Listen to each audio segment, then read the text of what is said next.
जय हिंद। आज आपल्याला या व्हिडिओमध्ये भारताची जागतिक क्रमवारी 2025 यामध्ये जो इंडेक्स आहेत बघा, त्याच्यामध्ये काही 24चे आणि 25चे आकडे आहेत, याबद्दलची सविस्तर माहिती घ्यायची। तुम्हाला माहिती आहे की स्पर्धा परीक्षेमध्ये ज्यावेळेस आपण तयारी करतो त्यावेळेस आपल्या देशाबद्दलची जागतिक क्रमवारीमध्ये कोणत्या नंबर आहे यावरती आपल्याला एक प्रश्न पाहायला मिळतोच।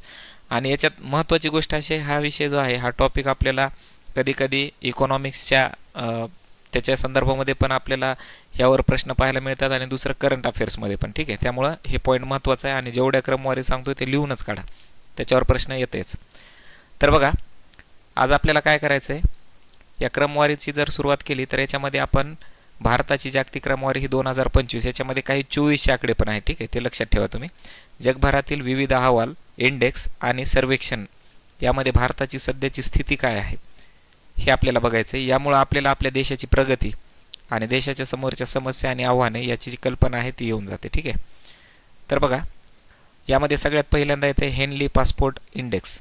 हेनली पासपोर्ट इंडेक्सचा जर विचार केला तर बघा, हा जो पासपोर्ट इंडेक्स आहे 2025चा, जगातील कोणत्या देशाच्या पासपोर्टवरून किती देशांमध्ये व्हिसा फ्री प्रवास करता येतो आपल्याला, त्यावरती हा क्रमांक दिला जातो। तर भारताचा हा क्रमांक जर बघितलं तर भारत 77व्या स्थानावरती आहे आणि त्यामध्ये बघितलं तर सर्वात वर म्हणजे सिंगापूरचा पासपोर्ट हा सर्वाधिक प्रभावशाली मानला जातो। याचा अर्थ असा आहे की भारतीय पासपोर्टवरून कमी देशांमध्ये व्हिसा फ्री प्रवास करता येतो। ठीक आहे, भारताचा 77वा नंबर आहे हेनली पासपोर्ट। हेनली पासपोर्ट कशासाठी असतो तर व्हिसा फ्री प्रवासासाठी असतो। ठीक आहे, त्याच्यानंतर दुसरा आहे बघा जेंडर गॅपचा रिपोर्ट। ठीक आहे, जेंडर गॅप रिपोर्ट, पुरुष आणि महिला यांच्यामधील समानता शिक्षण, आरोग्य, राजकारण व रोजगार या क्षेत्रामध्ये त्यांची जी हा जो रिपोर्ट आहे तो मोजला जातो। यामध्ये भारताचा जर बघितला तर 131व्या क्रमांकावरती भारत आहे। पुरुष आणि महिला समानतेमध्ये जर विचार केला तर भारत खूप जास्त मागे आहे। आइसलँड जर बघितलं तर सरळ अनेक वेळा हा जो देश आहे अनेक वेळा काय याच्यामध्ये पहिल्या क्रमांकावरती राहिलेला आहे। पहिल्या क्रमांकावरचा देश विचारतात तर ते आहे आइसलँड, लक्षात ठेवायचे। आणि हा जो इंडेक्स आहे तो कशावरती दिला जातो, शिक्षण, आरोग्य, राजकारण आणि रोजगार या क्षेत्रामध्ये तो मोजला जातो। ठीक आहे, त्याच्यानंतर पुढचा आहे बघा ग्लोबल पीस इंडेक्स। ठीक आहे, ग्लोबल पीस, आता याच्या नावावरून तुम्हाला कळलं असेल ग्लोबल पीस इंडेक्स कशासाठी दिला जातो बघा, देश किती शांत आहे, सुरक्षित आहे आणि हिंसाचार मुक्त आहे, म्हणजे त्या देशामध्ये शांतता आहे, सुरक्षितता आणि तिथं देशामध्ये आंतरिक कलह हे जे आहेत ना हे कमी असायला पाहिजेत, यावरती आधारित ही क्रमवारी आहे। याच्यामध्ये भारताचा 115वा क्रमांक लागतो। शांतता, सुरक्षितता, भारताची स्थिती जे पाहिले तर ती मध्यम पातळीवरती आहे। हे पाठीमागं तुम्हाला दिसते रेड कलरमधले जे देश आहेत हे जास्त, इथं जर बघितलं तर जास्त प्रमाणामध्ये केओस आहे, गोंधळ आहेत, किंवा इथं जास्त प्रमाणामध्ये हिंसा पाहायला मिळते। हे रेड कलरचे जे पाठीमागं दिसतात ते, भारत येलोमध्ये आहे, म्हणजे कसं आहे मध्यम पातळीवरती भारत आहे। आणि आइसलँड जर बघितलं तर पुन्हा एकदा पहिल्या क्रमांकावरती आहे। ठीक आहे, ग्लोबल पीस इंडेक्स 2025चा रिपोर्ट लक्षात ठेवायचं सगळ्यांनी। पुढचा आहे बघा एसडीजी तुम्हाला माहिती आहे, शाश्वत विकासाचे जे उद्दिष्ट आहेत याला आपण सस्टेनेबल डेव्हलपमेंट गोल्स म्हणतो। तर सस्टेनेबल डेव्हलपमेंट गोल्समध्ये जर बघितलं तर संयुक्त राष्ट्रांनी ठरवलेल्या 17 शाश्वत विकास उद्दिष्टांमध्ये गरिबी निर्मूलन करणे, पॉवर्टीसाठी, त्याच्यानंतर शिक्षण आहे, एज्युकेशन, पर्यावरण, इन्व्हायरमेंट। ठीक आहे, तर बघा पॉवर्टी, एज्युकेशन आणि इन्व्हायरमेंट या 3 गोष्टींवरती देश किती प्रगती करतो आहे हा दाखवणारा इंडेक्स आहे। भारत याच्यामध्ये 99व्या स्थानावरती आहे। ठीक आहे, त्याच्यामध्ये बघा पर्यावरण, सामाजिक विकास, शिक्षण या बाबतीत अजून प्रगती आपल्याला करणं आवश्यक आहे। फिनलँड याच्यामध्ये पहिल्या क्रमांकावरचा देश आहे। ठीक आहे, त्याच्यानंतर बघा एनर्जी ट्रान्झिशन इंडेक्समध्ये बघितलं तर स्वच्छ आणि अक्षय आणि शाश्वत ऊर्जेच्या वापराकडे। ठीक आहे, याच्यामध्ये काय म्हणता येईल बघा, नवीन आणि स्वच्छ ऊर्जेच्या वापराकडे भारताची वाटचाल सुरू आहे। तर यामध्ये जे अक्षय ऊर्जा आहे, शाश्वत ऊर्जा, याच्यामध्ये वापराकडे देश किती वेगाने वाटचाल करत आहे याचे मापन करणारा हा इंडेक्स आहे। यामध्ये भारत 71व्या म्हणजे चांगली कामगिरी आहे आपली, याच्यामध्ये या क्रमांकावरती भारत आहे। स्वीडन जो देश आहे तो पहिल्या क्रमांकावरती आहे। त्याच्यानंतर आहे बघा climate change performance index. Climate change performance इंडेक्समध्ये बघितलं तर हवामानाचा जो काही बदल आहेत याच्यावरती नियंत्रण ठेवण्यासाठी देशांचे प्रयत्न किती प्रमाणामध्ये चालू आहेत यामध्ये कार्बनचं उत्सर्जन असेल, नवीकरणीय ऊर्जेचा वापर असेल आणि त्या संदर्भामध्ये जे काही धोरणं राबवले जातात या संदर्भातला हे इंडेक्स आहे. भारतासाठी ही एकदम अभिमानाची गोष्ट आहे. भारत यामध्ये 10व्या क्रमांकावरती आहे. हवामान बदलाशी लढण्यासाठी भारताचे प्रयत्न जगभरामध्ये मान्य झालेले आहेत. ठीक आहे. डेन्मार्क यामध्ये 1 नंबरला आहे आणि पहिले 3 जर बघितलं स्थान तर यामध्ये रिकामे ठेवले जातात. ठीक आहे. हे काय आहे याबद्दल आपण नंतर एक डिटेल मोठावाला व्हिडिओ घेऊन त्याच्यामध्ये आपण चर्चा करू. पुढचा आहे बघा world happiness index. World happiness नावामध्ये पुन्हा एकदा आपल्याला समजून जाते की हा आनंदी राहण्यासाठीचा इंडेक्स आहे. देशात याच्यामध्ये जर बघितलं तर लोक किती समाधानी आहेत, आनंदी आहेत याचे मापन केलं जातं आहे आणि त्यांचं मापन जे आहे हे त्यांचं उत्पन्न असेल, त्यांचं आरोग्य आहे, सामाजिक सुरक्षा, ठीक आहे, आणि स्वातंत्र्य इत्यादीवर आधारित हा इंडेक्स बनवला जाते.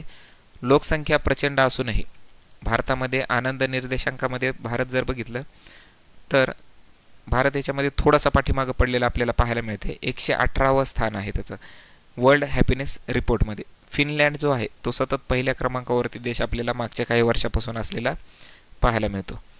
ठीक आहे. त्याच्यानंतर बघा पुढचा आहे ग्लोबल टेररिझम. ठीक आहे. ग्लोबल टेररिझम इंडेक्समध्ये काय, देशामध्ये दहशतवादामुळे किती हानी झाली, किती मृत्यू झालेत आणि किती आर्थिक तोटा झाला आहे याचे मूल्यमापन करून हा इंडेक्स दिला जातो.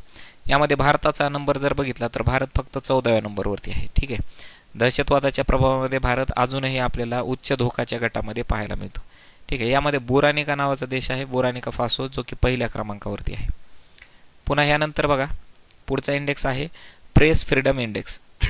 प्रेस फ्रीडम इंडेक्स तुमच्या सगळ्यांना माहीतच आहे, जो की पत्रकारितेच्या स्वातंत्र्याबद्दल दिला जातो.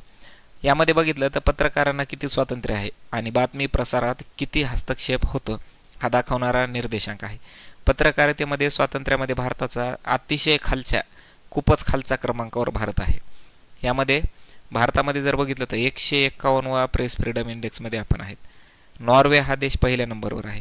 आपल्या देशामध्ये तुम्हाला माहिती आहे राजकारणी लोकांच्या विरुद्ध पत्रकार बोलूच शकत नाहीत, त्यांचे गुलाम असल्यासारखं वागतात. त्यांनी जे सांगितलं त्याच खबर चालवतात, त्यांनी जे सांगितलं त्याच, साधा प्रश्न पण विचारू शकत नाहीत. आज आपल्या देशामध्ये आपल्या अडचणीवरती, आपल्या समस्यांवरती आपण शासनाला, गव्हर्नमेंटला प्रश्न जर विचारायला गेलं तर आपल्या इथे एक नवीन कायदा आला आहे, तुम्हाला माहिती आहे, अर्बन नक्सलिझम, बरोबर आहे. तर त्या कायदा आला आता ह्याच्यानंतर तर माणसाच्या बोलण्यावर पण भविष्यामध्ये बंधनं लागतात का काय, असा आपल्यावरती आपल्यासमोर प्रश्न उभा राहिला. तर प्रेस फ्रीडम इंडेक्समध्ये भारताचा 151वा क्रमांक आहे, सगळ्यांनी लक्षात ठेवा. हा प्रश्न येऊ शकते कारण हे जरा चर्चेमधला विषय आहे. ठीक आहे. त्याच्यानंतर करप्शनचा परसेप्शन. करप्शनमध्ये परसेप्शन इंडेक्स बघितला तर यामध्ये भारताचा 96वा क्रमांक आहे. ठीक आहे. भ्रष्टाचाराची धारणा अजूनही मोठं आव्हान भारतासमोर आपल्याला पाहायला मिळते.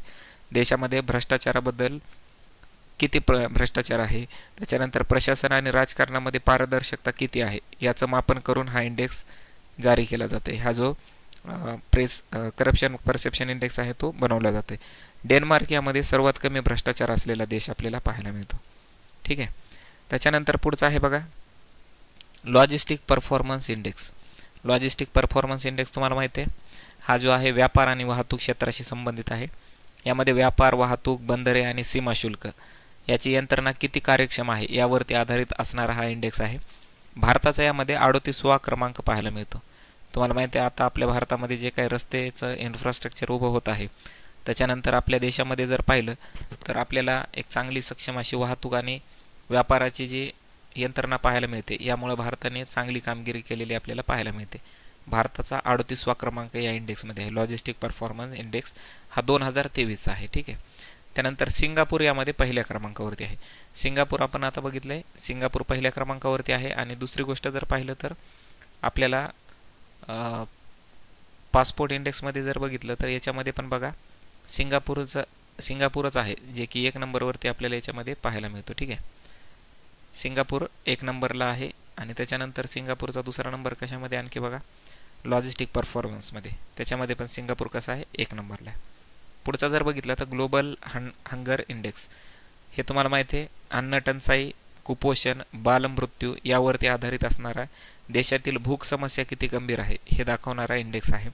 लोकसंख्येच्या मोठ्या भागाला अजूनही पुरेसं अन्न मिळत नाही. ही आपल्या देशासाठी अत्यंत अशी दुर्दैवी गोष्ट आहे.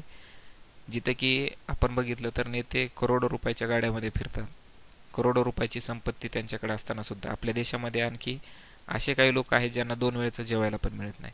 त्यामुळे आपल्या देशाचा यामध्ये क्रमांक खूप खालचा आहे, 105व्या क्रमांकावरती आपण आहेत. हा एक गंभीर आणि सामाजिक प्रश्न आपल्या देशासमोर उभा राहिलेला आपल्याला पाहायला मिळतो. तर हे काय महत्त्वाचे इंडेक्स आहेत, हे इंडेक्स ॲज इट इज लिहून घ्या, याचे नंबर लिहायचे आहेत, त्यावरती आपल्याला डायरेक्ट प्रश्न विचारला जाते. ठीक आहे. तर भारताची जागतिक क्रमवारीमध्ये काही ठिकाणी अभिमानास्पद आहे, तर काही ठिकाणी जर बघितलं तर अजून खूप सुधारणा गरजेच्या आहेत. शिक्षण, आरोग्य, समानता, अन्न व रोजगार या क्षेत्रामध्ये प्रगती झाली तर भारत जागतिक स्तरावरती अधिक चांगल्या स्थानावरती पोहोचेल, अशी अपेक्षा करू. येणाऱ्या काळामध्ये भारत आपला नक्कीच पुढे जाईल आणि ह्या इंडेक्समध्ये आपले क्रम चांगले होतील. तर हा महत्त्वाचा व्हिडिओ आहे येणाऱ्या परीक्षेच्या संदर्भामध्ये. सर्वांनी ते डाटा लिहूनच काढायचा आहे. ठीक आहे. आणि ॲज इट इज पाठ करायचं आहे. ठीक आहे. याच्यासाठी काय दुसरा शॉर्टकट नाही, याच्यासाठी ट्रिक नाही, त्यामुळं हे आपल्याला जशाल तसं पाठ करायचं आहे.